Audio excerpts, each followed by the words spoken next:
Shalom, salam berkat dari kami untuk pendengar sekalian.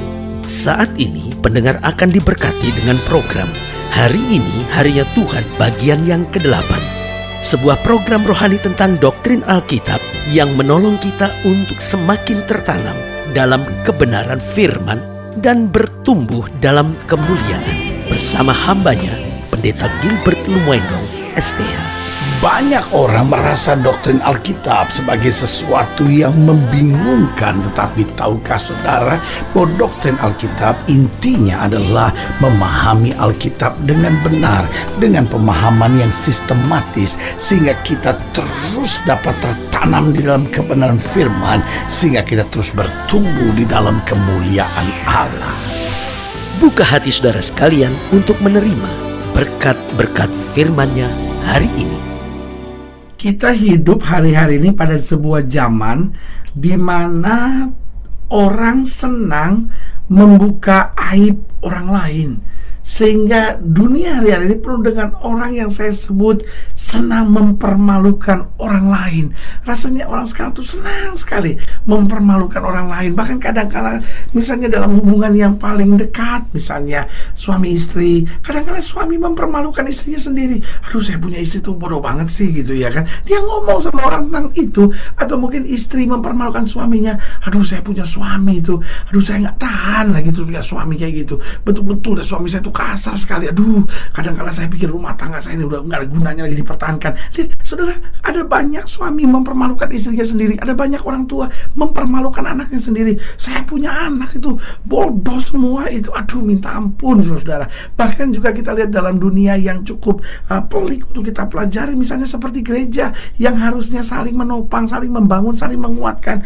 Tetapi apa itu? Saling mempermalukan. Itu kan gereja itu kan gak benar itu. Itu kan gereja itu gak ada Roh Kudus itu. Itu gereja itu apa itu katanya Roh Kudus, tapi nggak karu-karuan tuh pelayanannya. Itu kan pendeta itu begini-begini. Aduh, saudaraku yang kasih dalam Tuhan, kenapa kita hidup di tengah dunia yang senang mempermalukan orang lain?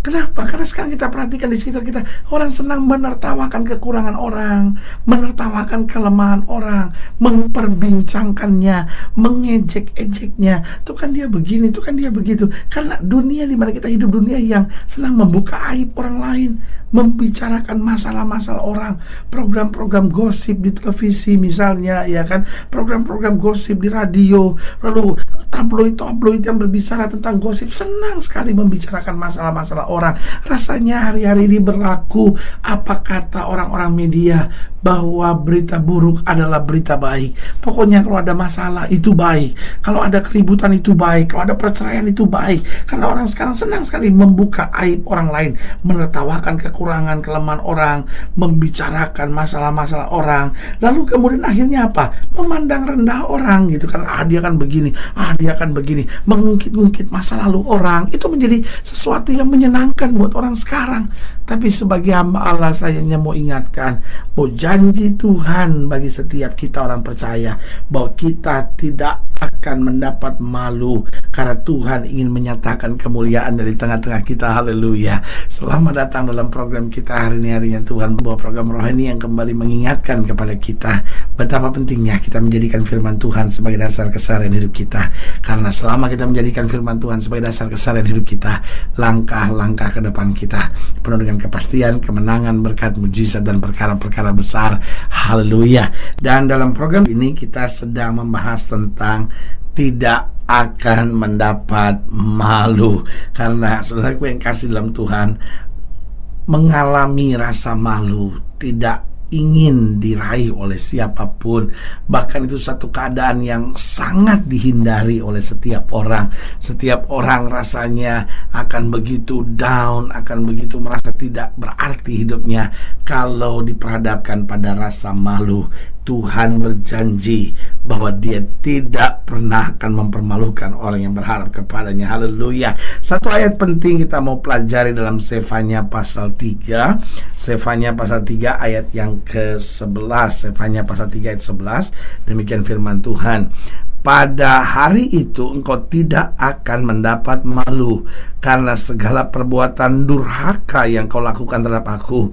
Sebab pada waktu itu aku akan menyingkirkan daripadamu orang-orang yang ria congkak, dan engkau tidak akan lagi meninggikan dirimu di gunungku yang kudus. Saudaraku yang kasih dalam Tuhan, Alkitab menggambarkan bahwa pada waktu-waktu yang lalu engkau pernah melakukan yang durhaka terhadap aku. Seharusnya aku memukul engkau, tetapi aku Tuhan yang penuh dengan belas kasihan.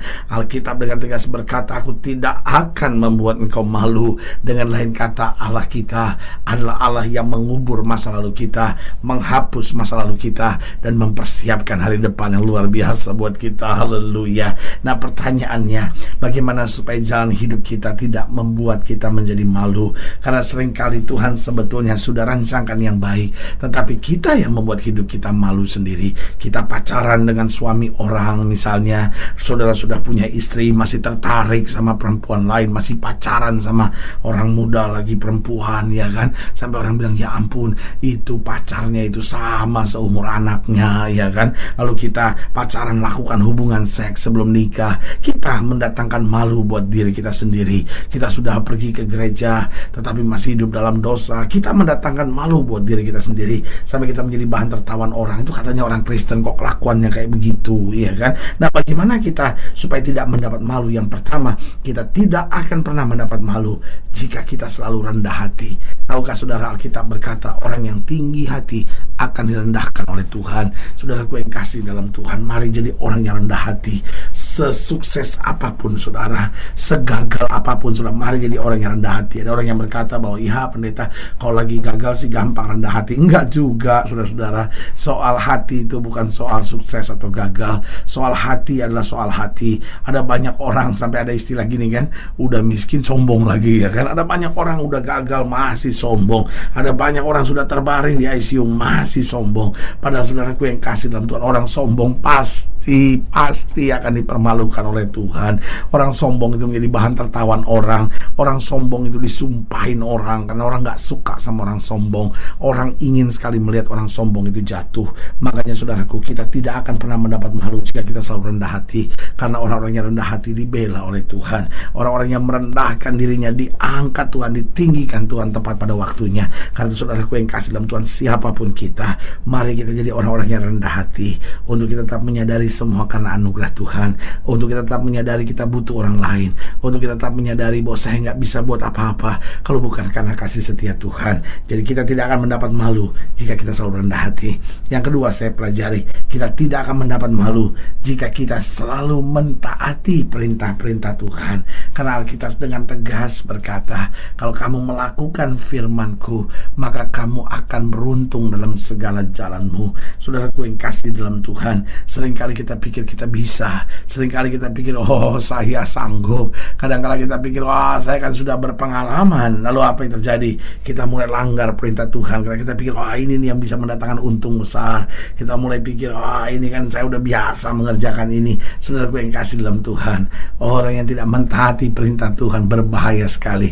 Alkitab bicara tentang Simson. Siapa Simson itu? Seorang nazir Allah dipilih oleh Tuhan, mempunyai kekuatan dan karunia yang luar biasa. Tapi apa yang terjadi? Satu saja persoalannya, dia tidak mentaati perintah Tuhan. Dan apa yang terjadi dengan kehidupan selanjutnya? Alkitab berkata matanya dicungkil buta, menjadi bahan tertawan orang Filistin. Tapi kalau kita bandingkan dengan Daud, siapa itu Daud? Ya saudaraku yang kasih dalam Tuhan, Daud tidak punya karunia sehebat Simson, tapi Daud punya ketaatan akan perintah-perintah Tuhan. Dia hidup dalam perintah-perintah Tuhan. Alkitab berkata dia menghadapi Goliat dan dia menundukkan Goliat. Dan saudaraku yang kasih dalam Tuhan, bahkan karena ketaatannya, Tuhan angkat dia menjadi raja. Sebagai hamba Allah, saya hanya mau ingatkan, seorang suami kah saudara, seorang ibu rumah tangga kah saudara, seorang pensiunan kah saudara, seorang janda kah saudara, seorang duda kah saudara, siapapun kita, kalau kita mau selalu mentaati perintah-perintah Tuhan, engkau akan melihat kedahsyatan kuasa Tuhan yang luar biasa.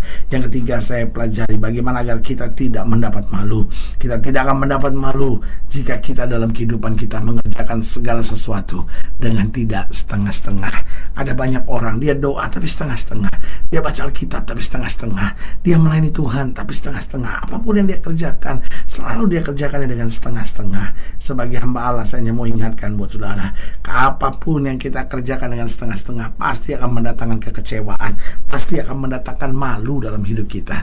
Tetapi kalau kita kerjakan segala sesuatu dengan sungguh-sungguh, meskipun kita orang biasa, meskipun kita adalah orang yang tidak diperhitungkan oleh orang lain, tapi kalau kita sungguh-sungguh, kita kerjakan dengan segenap hati kita. Saudaraku yang kasih dalam Tuhan, selalu saya katakan ini, Allah saya tidak buta, Allah saya tidak tuli. Dia perintahkan malaikatnya untuk menyempurnakan kita. Karena Alkitab berkata, orang yang bodoh dari Allah jauh lebih besar hikmatnya dari orang dunia.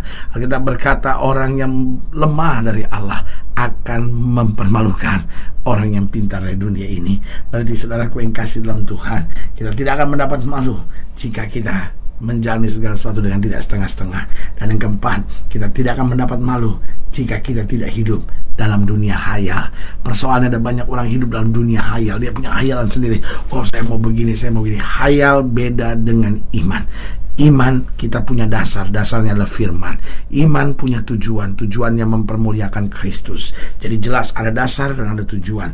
Tapi hayalan tidak ada dasar dan tujuannya gak jelas. Dasarnya cuma saya kepengen, dan tujuannya supaya saya bisa senang. Sebagai hamba Allah, saya mau ingatkan, mari kita jalani hidup kita dengan benar, supaya kita tidak mendapat malu. Kita menjadi berkat dan hidup kita menyatakan kemuliaan Tuhan. Haleluya. Saudara yang kasih dalam Tuhan, jika saudara yang dilayani lebih jauh, hubungi kami melalui telepon, hubungi kami melalui surat, kunjungi website kami, karena kami ada untuk membawa Bapak Ibu Saudara senantiasa lebih dekat pada Tuhan dan mengalami kasih kuasa mujizat yang luar biasa. Haleluya. Secara khusus melalui program ini juga saya mau berdoa buat setiap saudara yang sakit, setiap saudara yang berbeban berat, karena saya percaya bahwa bagi Allah tidak ada perkara yang mustahil. Dan saudara-saudara yang ingin didoakan secara khusus, boleh taruh tangan kanan saudara di dada dan kita akan berdoa. Mari kita berdoa. Bapa, dalam nama Yesus, hamba doa buat yang sakit, hamba doa buat yang berbeban berat, hamba doa untuk setiap orang yang sedang menghadapi masa-masa yang sukar, karena hamba percaya bahwa bagi Allah tidak ada perkara yang mustahil. Bapa, hamba berdoa di dalam nama Yesus, Tuhan jamah. Yang sakit Tuhan sembuhkan, yang lemah Tuhan kuatkan, yang susah Tuhan hiburkan. Kemenangan dan mujizat boleh terus terjadi. Hamba berdoa di dalam nama Yesus, sehingga setiap kami kembali tidak akan mendapat malu. Hari-hari ke depan kami menjadi hari-hari yang penuh kemenangan, hari-hari yang penuh dengan pembelaan Tuhan, karena kami tahu jika Allah di pihak kami, tidak ada yang dapat melawan kami. Di dalam nama Yesus kami berdoa. Haleluya. Amin. Saudara yang kasih dalam Tuhan, kita sudah berdoa. Ingat, tidak pernah Allah lalai menepati janjinya. Inilah saatnya buat kita untuk bangkit, bersemangat, bersukacita dalam menghadapi segala perkara, karena kita mengerti dengan Yesus kita cakap menanggung segala perkara. Doa saya menyertai saudara. Sampai berjumpa pada program berikut, dan jangan lupa jadikan hari ini harinya Tuhan. Haleluya.